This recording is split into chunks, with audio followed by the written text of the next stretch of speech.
Now, I don't know if you can see this car behind me. Its right light is extremely bright.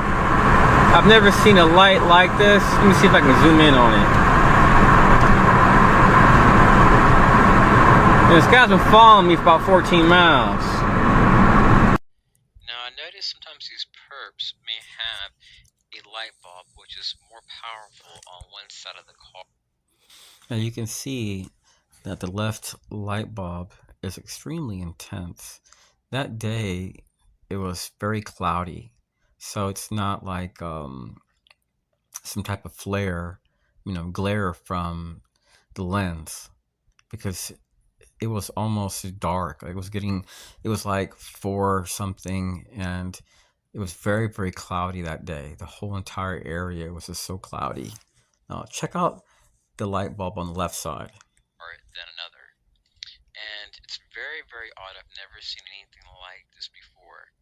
Let me go back. Check this out. Now, let me go to the next vid. Hold on 1 second. I find it pretty cool. Yeah, that's the same vehicle. Now watch this. Passing by. Now here's another one. Now check this out. His right light is so bright. Now, I've been going to this area now for years. Where that white truck is at, there's a road. If you take a left, it'll take you to a lakeside park. And at that time, I was being harassed by people that are defense contractors. And for the past 5 years, I've been going down this road hoping to be able to duplicate and be able to get video footage of the same exact thing. And I've never been able to get any type of images which match with the other videos. And I've tried recording at 8 o'clock, 9 o'clock, 10 o'clock, 11 o'clock, 12 o'clock, literally every hour until the sun goes down with the same exact cameras. And I've never been able to get this ever again. That the camera really can't describe or present how strong it really was. I was like literally blinded like for about 4 seconds from the light of this car. Now check this out. Look at that.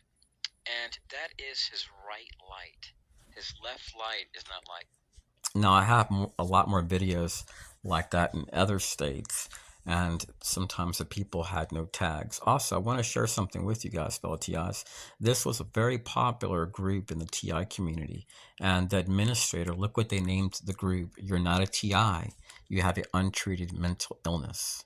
This was a very popular group at one time amongst TIs, and many of the groups that are for TIs, I've discovered after trying to get to know the administrators that many of them do not have any videos about being targeted. Many of them don't have a blog, a biography, nothing concerning being targeted. So if you see a group and the administrator doesn't stop porn or mobbing in a group, well, chances are you're dealing with a perp. There are some people that I've talked to that were running groups, and later on I discovered they were civilian employees. One of them that cursed me out for exposing some people in the Army, which harassed me as a group where I was eating at, cursed me out and told me I better stop sharing those videos online. And he admitted to being a social media civilian employee for the government. So there's a lot of discrediting going on. And if you're a TI and you're documenting something and you're using the same type of cameras and you go every hour of the day, like for months, like in my case, 5 years, I've never been able to duplicate these same images, get the same exact thing out of 5 years. It just doesn't make any sense. I'm talking about on days where the sun is like very bright. I've used different programs to see when the sun would be over this area the most intensely. And I've never been able to duplicate these same images like this. So just wanted to share that. Peace.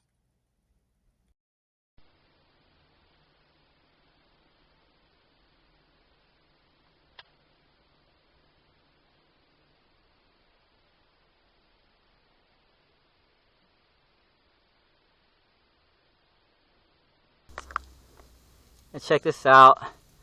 It was laying on the back of my car, on top of the hood of my car.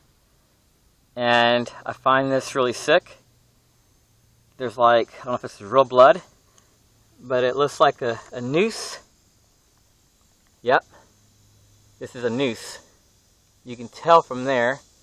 And then it says SPIC on my vehicle. I remember the first week I moved here to Florida. The first place that I came to was a McDonald's. I was tired, didn't want to cook, so I just parked my car at a McDonald's, went inside, ordered some food, and I'm eating my sandwich, and some elderly people come in, and they whistle extremely loud. It's 3 people, and they walk out and leave. And they all had Sheriff Association stickers on their car. And what happens is when many targets are harassed at a certain location, they think about that upon arrival or when they pass by it. Excuse me. So before you know it, a target may drive through town headed home, and they can remember, look, I've been harassed over here, I've been harassed over there, I've been harassed over here. And then they start associating shopping with harassment, eating with harassment. I mean, it makes life very difficult. So that's all I want to share for now. Hey, I was meditating the Word of God, and something came to my mind that I haven't shared with no one. I left Florida in 2015. On the same day I left, just before Christmas, I cleaned out my apartment to get my deposit back. And then when I went to the backyard, there were thousands of cigarette butts thrown all around the back of the place. But what's strange is that I have cameras, well, I had cameras set up there, and the day prior I was back there wasn't one cigarette butt. So I moved to Albuquerque, New Mexico. Afterwards, I drove there, and the same exact day that I moved out, there were cigarette butts thrown all across the front door area of where I live at, and I had neighbors call me saying, hey, you're not even here. I had visited a relative, they're like, we can't understand how you have thousands of cigarette butts all over the place. It was like someone went to some business and grabbed a massive ashtray and dumped it out everywhere. So,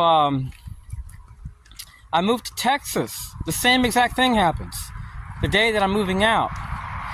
And what's interesting is 2 weeks before I moved out, I went to the hospital. I got diagnosed with having precordial pain by a cardiologist.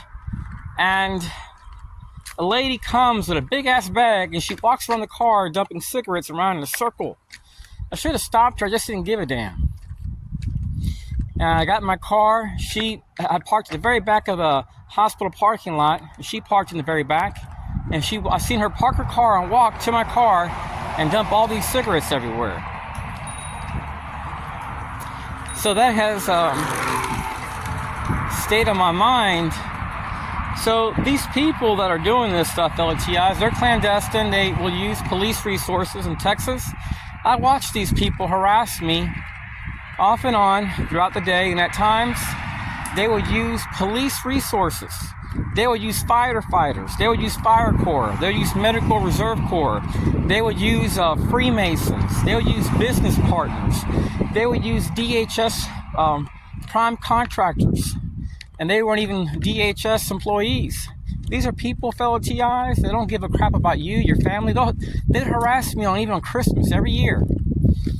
And I could just be walking, and they would park their car, walk behind me and my family, and whistle real loud. They would walk back to their car, and they would leave. They would do odd stuff around the clock. It was crazy. Hello, fellow targeted individuals. Just gonna get my blood drawn here. Get close. Hope you guys are having a great day. If you're a TI, one thing you may experience, just time to open, close at 12:30. You may experience odd stuff on arrival to medical clinics. In Texas, I was harassed at dental appointments, dermatology appointments.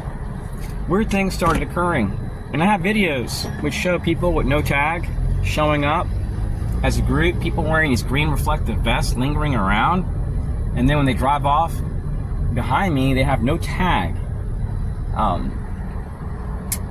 Stuff like people sitting in the office and coming as I arrive and walking out as I do, and then whistling really loud. Just really weird. Now, I would say it was about 3.5 weeks ago, I went to a gastrologist, and this couple walked in, and as he walked in, he just looked at me and smirked. Gave me this nasty grin. I didn't pay no mind to it, and I just kept reading my book.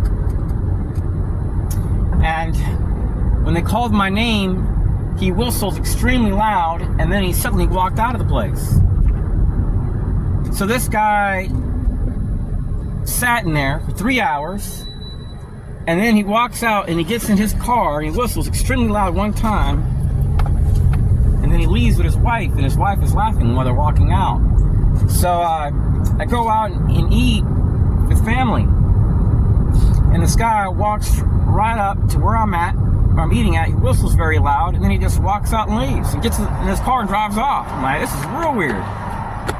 So what these people try to do is they try to entrap you, and this is no joke, fellow TIs. Sometimes the people they're using are disabled veterans, which have suicidal tendencies, severe PTSD. One of them that I dealt with was reported on Nextdoor walking in the middle of the street trying to deliberately get hit by a car. Another one that I dealt with on my street for a while, I think he moved out, worked for Lockheed Martin. Then I dealt with a guy that worked as a CIA contractor that came into a place that I was at. He parks his car, he walks up to me and goes, psst, and he walks out and leaves. And they were working with elderly people, and they'd work in a caravan, a fleet of cars that are typically white or silver. It was absolutely crazy. I could literally just pull into here, and I would be confronted where I'm eating at. I could have a sheriff association member come in there, walk in there, whistle, and walk right out.